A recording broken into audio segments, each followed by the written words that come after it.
Assalamualaikum warahmatullahi wabarakatuh. Bismillahirrahmanirrahim. Alhamdulillahirabbil alamin. Wa bihi nasta'inu 'ala umuri dunya waddin. Wassalatu wassalamu ala asrofil anbiya'i wal mursalin wa ala sayyidina wa maulana wa habibina Muhammadin wa ala alihi wa sahbihi wa dzurriyyatihi wa atba'ihi ajma'in ila yaumiddin. Amma ba'du.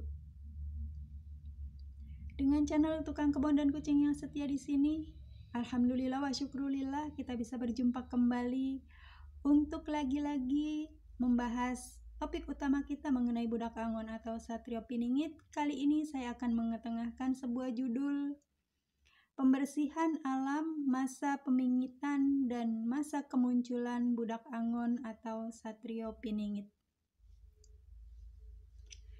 Diriwayatkan di dalam serat para leluhur kita, yaitu dari serat Jangka Jayabaya dan juga dari serat Uga Wangsit Siliwangi, mengenai keadaan menjelang akhir zaman, menjelang kemunculan sosok budak angon atau satrio piningit, yaitu tentang zaman kala bendu. Dikisahkan di dalam zaman kala bendu, yaitu zaman kemurkaan Allah, zaman segala keburukan, zaman segala kepedihan yang melanda tidak hanya Indonesia tetapi juga seluruh dunia. Pada masa itu, menurut Jangka Jayabaya, manusia mencari hidup pontang-panting, kesusahan. Mencari penghidupan sangat sulit. Segala sesuatu seakan mencekik. Rakyat umum, bahkan terutama rakyat jelata, seperti tidak bisa bernafas untuk mendapatkan penghidupan. Ditambah pajak yang semakin naik, dan semakin naik. Segala sesuatu, segala rupa, hal yang wajar dipajaki sampai dengan hal yang sangat tidak wajar dipajaki, semuanya diberi pajak, dipungut pajak, memiliki nilai pajak. Diambil pajaknya, tetapi kesejahteraan, perlindungan, hak untuk rakyat nyaris tidak ada. Rakyat dibiarkan begitu saja. Seakan-akan itu seperti gabah dan interi. Seperti gabah, seperti padi, butir-butir padi yang ditampi. Pontang-panting ke sana kemari. Begitulah keadaan rakyat atau keadaan manusia pada umumnya di dunia dan di Indonesia.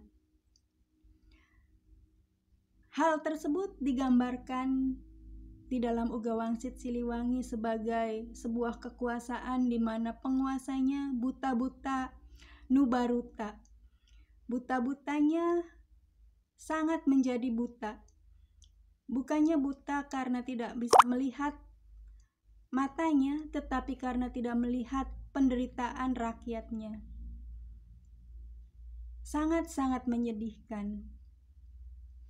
Itu merupakan titik puncak yang menjadi tanda mengapa zaman ini disebut sebagai zaman kala bendu, zaman kemurkaan.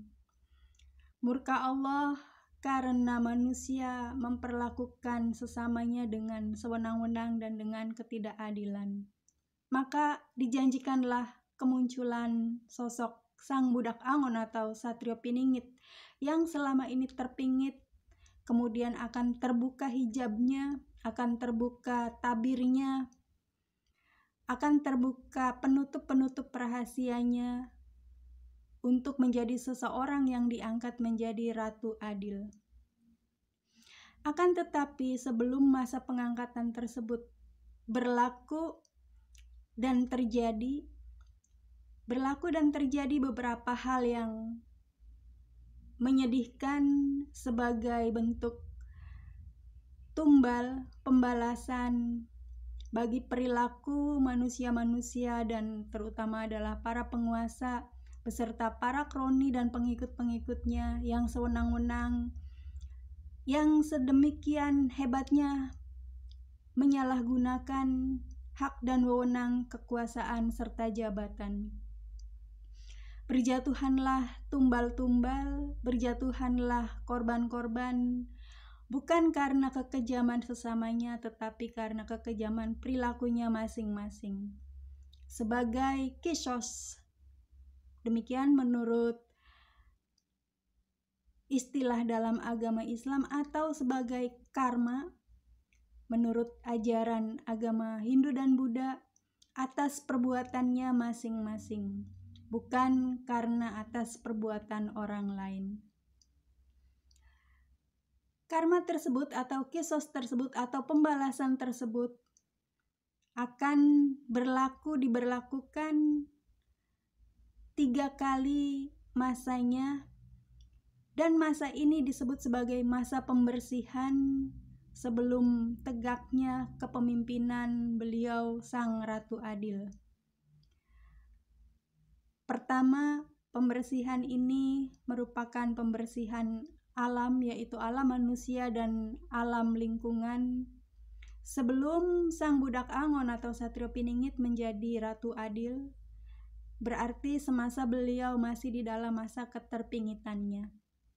2 masa ini berlaku pada masa gonjang-ganjing bencana kemanusiaan dan gonjang-ganjing bencana alam. Bencana kemanusiaan, kita sudah melihat riak-riaknya, kita sudah melihat gelombang-gelombangnya, sepertinya sudah semakin mendekat dunia maupun Indonesia, dan kita akan fokuskan ke Indonesia dan lebih fokus lagi ke wilayah Jawa.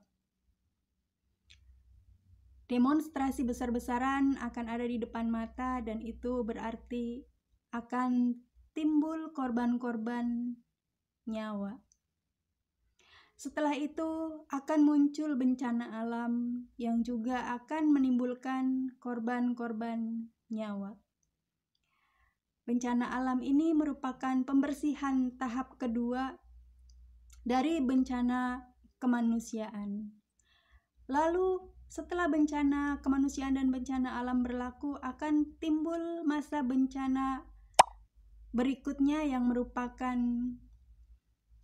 masa pembersihan terakhir, yaitu masa pembersihan era kemunculan Budak Angon atau Satrio Piningit sebagai sosok Ratu Adil.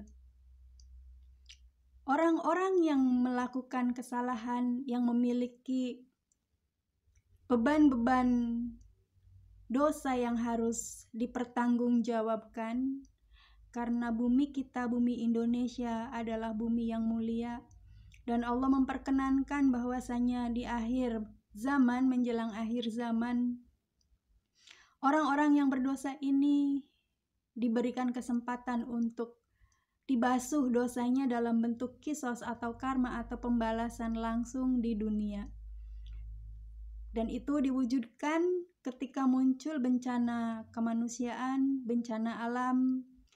Lalu terakhir, ketika masa penyaringan di dua masa pembalasan tersebut masih ada yang lolos, akan dibersihkan di masa yang terakhir, yaitu masa kepemimpinan Budak Angon atau Satrio Piningit. Pada awal-awal beliau akan melaksanakan tanggung jawab sebagai seorang pemimpin negara, sebagai seorang kepala negara, dan menunjukkan mahkotanya sebagai seorang Ratu Adil, yaitu pembalasan yang akan dilakukan oleh beliau sendiri, Sang Budak Angon atau Satrio Piningit alias si Ratu Adil. Ketika pembalasan terakhir ini terlaksana, maka alangkah damainya negeri Indonesia ini, dan pada masa itulah percik-percik kecemerlangan Indonesia mulai bertaburan.